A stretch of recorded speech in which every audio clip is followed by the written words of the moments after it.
ધોરણ 7 વિષય સંસ્કૃત સત્ર 2 પાઠ 7 સુક્તયઃ સુક્તિઓ અથવા સુવચનો સ્વાધ્યાય પ્રશ્ન 1 નીચે આપેલી સુક્તિઓ પૂર્ણ કરો.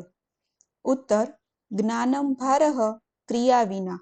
2 આપદી મિત્ર પરીક્ષા. 3 શ્રદ્ધાવાન લભતે જ્ઞાનમ.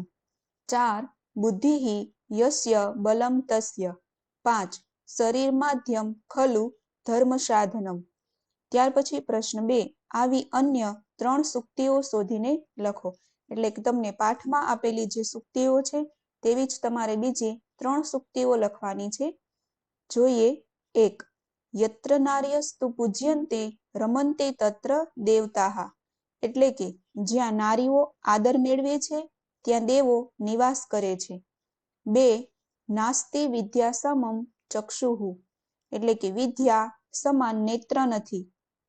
3 સર્વ તીર્થમયી માતા સર્વદેવમય પિતા. એટલે કે માં સર્વ તીર્થ સ્વરૂપ છે, પિતા સર્વદેવ યુક્ત છે. ત્યાર પછી પ્રશ્ન 3 શ્રદ્ધાવાન લભતે જ્ઞાનમ. સુક્તિને સમજાવો. ઉત્તર અનુવાદ. શ્રદ્ધાવાળો કૌંસમાં આત્મવિશ્વાસ વાળો માણસ જ્ઞાન પ્રાપ્ત કરે છે. ભાવાર્થ જે વ્યક્તિમાં શ્રદ્ધા કે આત્મવિશ્વાસ હોય છે તે વ્યક્તિ જ પોતાના ગુરુ પાસેથી જ્ઞાન મેળવી શકે છે. શ્રદ્ધા મનુષ્યને આંતરિક શક્તિ આપે છે. શ્રદ્ધા દ્વારા કઠિન જ્ઞાન પણ વ્યક્તિ સુગમતાથી પ્રાપ્ત કરી શકે છે. શ્રીમદ ભગવદ્ ગીતામાં કહ્યું છે કે યો યચ્છદ્વઃ સઃ એવ સઃ. અર્થાત જેની જેવી શ્રદ્ધા હોય છે તે તેવો જ બને છે. આમ ગુરુમાં કે તત્વમાં શ્રદ્ધા ધરાવતો માણસ જ સાચું જ્ઞાન મેળવી શકે છે.